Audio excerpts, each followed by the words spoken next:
and Admiral Swift, thank you so much for joining us. It is what time at Camp Smith? It is about 20 after 3 in the morning right now. I just want to sober everybody up here. This is a town, thanks, Rick. This is a town in which people stroll in at 9 and think they got in early. You know, they always...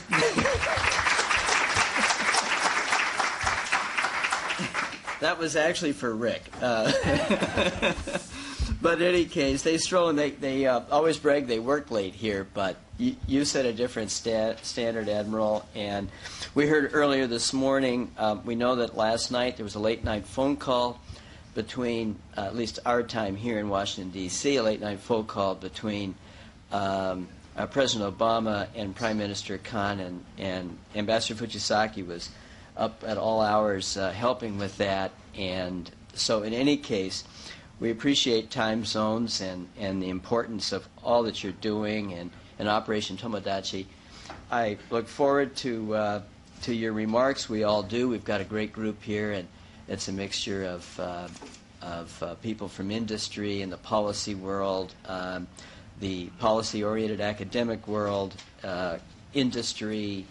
It really is a great group we have up here on Capitol Hill, staff from Capitol Hill. So anyway, really appreciate your coming in and giving us the latest and being up at all hours. I know you've been up at all hours doing the operation. I should add one thing. Admiral Smith is Director of Operations, the J3 out at Pacific Command. And so I don't know if you're operating on no sleep, but I can only imagine with something like Operation Tomodachi now 3 weeks underway, that you're running on adrenaline, and I hope you occasionally get some sleep. But I turn this over to you. Thank you for those kind comments. Don't feel too sorry for me out here. I've got a great staff that works for me and other directors as well. My day actually starts about 1 in the morning, so I'm fully awake at this point and welcome the opportunity to share some thoughts. I'd like to start off first in recognizing Congressman Larsen and the great leadership and support that he has provided. As he's mentioned, my last tour of duty was commanding a carrier strike group that was home quartered in Everett, Washington. And I can tell you his support for Navy families is both personal and heartfelt, and I very much appreciate that. I'd also like to recognize Minister Chiba and understand that Ambassador Saki is off doing other important things as well. But on behalf of PACOM, we'd like to offer our condolences to the people of Japan and recognize as well not only the magnitude of this tragedy, but the fact that the tragedy has been eclipsed by the response of the Japanese people in dealing with it, and it has been an extraordinary experience to work in support of them as they have responded. There's 3 points that I would make, and I'll try to be brief to take as many questions as possible. And those 3 points center on the alliance, on the interagency response, and capacity, largely capacity of the military. But I would like to point out that many people think that the military is stretched thin, and while the military is challenged, I think this is an opportunity to reflect on the capacity that some might think that we don't have. On the alliance piece, Congressman Larsen touched on this in his comments, and I came in about halfway into his comments, so I may have missed some of them. But the first thing I would say is any response is facilitated if it can be built on what exists in a strong foundation, and that is certainly the case with the Japanese. We have had a long, deep, foundational relationship built over years of experience of working and operating together. And those foundational relationships have been furthered by the personal engagement of Admiral Willard He has a close personal relationship with General Ariki as well as Ambassador Ruse, and that has been very helpful as we've moved forward in support of the Japanese from the PACOM perspective, largely focused on the Japanese Maritime Self-Defense Force, but as well working as an enabling partner with the various U.S. interagency organizations and NGOs that are engaged in this effort. And the last thing I'll say about the alliance is crisis either, in my view, it either fractures or further forges relationships. And these are very, very challenging times for the Japanese government, the Japanese self-defense force, certainly with the Japanese energy industry. And you would expect that in a situation like that, that relationships would become frayed and potentially adversarial. And in fact, I can assure you just the opposite has occurred. And I would say at the end of this, our relationship, certainly with the maritime or the Japanese self-defense forces, has taken a significant step forward beyond even as strong as it has been in the past. The second point I wanted to speak to was the interagency, and it's always difficult coordinating just within military channels, much less outside of DoD. And the norm is in those interactions is to work problems in a series-based approach that you move from one step to the next step in dealing with issues. And quite frankly, that approach just wouldn't work based on this crisis. And we really need, and we've learned this in the past, and it's been difficult to come up with a model by which we could function. But I think in this case, we really have been successful in operating at the speed of crisis. And we've done that by rapidly gaining the pace of the crisis, which has enabled the interagency to think ahead of the problem. And if you can think ahead of the problem, then you can start putting solutions in place and start to anticipate the direction the problem's going. And how that's happened is a bit of I think, an ad hoc development. It's resulted in the relationships that have been fostered most recently with the Haiti response. But the result has been, instead of a series approach to problem, is a parallel approach where interagencies are working the problem at the same time that DoD entities are, at the same time NGOs are. And we've come up with mechanisms to crosswalk those parallel efforts to ensure that they're synchronized and to avoid duplicated efforts.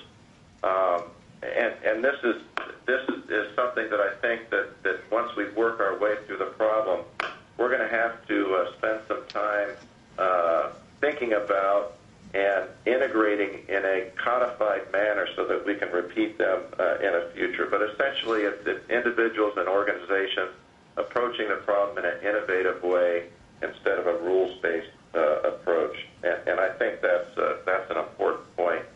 And to my last point of capacity, I'd like to point out that when we started this effort, this response to the earthquake and tsunami, and eventually transition to the issue with reactors, the Libyan operation had not been initiated yet. We didn't have the UN mandate. Bahrain and Yemen were largely on positive vectors, and since PACOM has become engaged in supporting the Japanese self-defense force, those three issues have accelerated in what I would say is a negative direction. And during our response, and in fact still supporting the response, we've got 2 carrier strike groups as well as an amphibious ready group and a number of other naval assets, Air Force assets, Army assets, Marine assets, and Coast Guard assets that are all engaged to support this effort. meantime, we've continued to push the USS Boxer Amphibious Ready Group to CENTCOM to support their risk mitigation efforts with respect to the instability that's occurring in CENTCOM's AOR. And CENTCOM, in turn, has continued to support with resources originally assigned to CENTCOM, sending those resources to AFRICOM to support the operation in Libya. And we have continued to pace our exercise program throughout the AOR to ensure that we maintain overwatch and engagement in shaping the environment. So I would suggest that we are certainly have the capacity to cover down on significant global challenges, not necessarily challenges to the U.S., but truly global challenges at the same time in PACOM, CENTCOM, and AFRICOM. I won't run through the numbers of all that we have contributed in support of the self-defense forces, but would point out with all that contribution, largely unnoticed and unreported, we have supported the volunteer departure of over 7,000 U.S. citizens from Japan, transported to the U.S., organized by PACOM and supported by TRANSCOM. And I'd like to close and open to questions with a comment that our supporting role has allowed us to closely observe the Japanese response, and it's nothing less than phenomenal. There's two anecdotal comments I would share with you, and one is with the Marine forces that we have in place. It's actually a joint force at Sendai Airport. They received a request from the Japanese self-defense forces to visit 3 schools and to remediate largely tsunami damage so that they could get back to some normalcy with schools and classes being reestablished. The first 2 schools that they arrived at, the local populace had already completely remediated the effects of the tsunami, and by the time they arrived at the third school, and this is all within 1 day, that school was about half complete. So they pitched in with the local populace to help finish that. The second point I would make, I saw a picture in a brief that we received from the Joint Support Force in Japan, led by Admiral Walsh, and there was a before and after picture, and the before picture was a road that was split by 5 feet. It looked like in the picture as a result of the earthquake. The after picture was a road that was completely repaired. Not only the road completely repaved, but the shoulders of the road there was no debris. The ground had been completely cleaned up. And I asked the question if they had the heading on the picture right. It looked like a before picture of the road was before the earthquake, and then the picture of the fractured road after the earthquake. It really is quite phenomenal. And the last thing I'd like to thank the NBR for this opportunity to phone in, and I regret that I can't be there in person, but very much appreciate the work that you continue to do to bring greater understanding to the Asian region in general. So with that, I'd be happy to take a few questions. Thank you so much, Admiral. We really needed to hear also the extent to which something around the world may affect Pacific Command. Obviously, there is a tremendous capability, but also finite capability, so that when crazy things go on that are unforeseen, that we have to jockey among the various commands to make sure that we're covering everything, not to mention you got to do your regular stuff, and obviously Operation Tomodachi at the same time. So You guys, I know, are on 24/7. It's incredible. I want to mention to everybody that one of the more remarkable things that Pacific Command Admiral Willard has done, and representing the United States, is he and his wife Donna went to Japan. Admiral Willard's been spending a lot of time in Japan, but his wife Donna went there, going to disaster areas and so on. So in person, representing the face of America, our concerns, as well as leadership in doing whatever we can. So it's a remarkable operation. All right, a couple quick questions, because we do have a panel and we want to get to that of Admiral Swift. Is there something, kind of any breaking news that maybe you're interested in, or the operation? Questions? This is the human being who's in charge of the entire operation over there. So I encourage. There's a gentleman back here. Could you identify yourself? I'm Satoshi Ogawa with the Yomiuri Shimbun, Japanese daily newspaper. Admiral, thank you for your contribution to the Japanese people, and we very much appreciate the Operation Tomodachi. And my question is, how long are you going to continue this huge amount of the relief effort? And how will that affect to your defense posture and deterrence power in East Asia? Thank you. Did you get that, Admiral? I did. Thank you. And that is a great question. To the question of how long we will maintain a presence, the answer is simply as long as the Japanese people and the more particular the Japanese self-defense force requires our assistance. I will say that we're much further along in dealing with the humanitarian assistance and disaster response than we would have expected based on past experiences in helping others with these same situations. And I think it's reflective of, well, first of all, again, the strong relationship that we enjoyed and have enjoyed with Japan. It made us very easy to integrate from a leadership perspective, and that translated to focused activities that could get right to the problem in a synchronized manner. But the other aspect is the energy, ingenuity, commitment, courage of the Japanese people in dealing with this problem. But having said that, we'll continue to assess, along with the Japanese self-defense forces, how much and how long the U.S. military assistance may be required.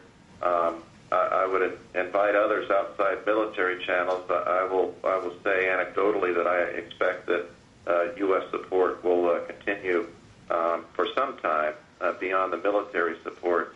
But as long as our support is required, then we will be supporting it.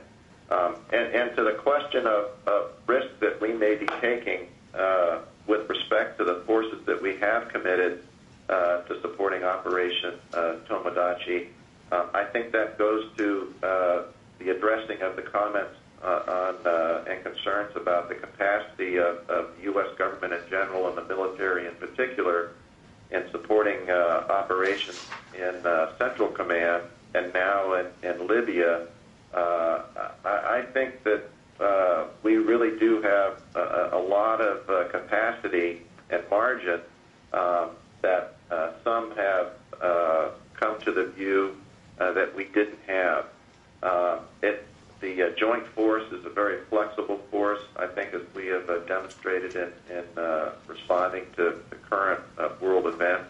And we still have capacity yet. We still continue to pursue our exercise program. And if something were to occur untoward somewhere else in the world, I'm confident that we have the capacity. We may have to diminish our exercise activity but we certainly have the capacity to focus on those areas that may have national interest. I know that perhaps motivating that question have been over the last years and more recent times events precipitated by North Korean actions, not to mention other things going on in the region. I assume that's the gist of that question, and thank you so much for responding. Another question out there?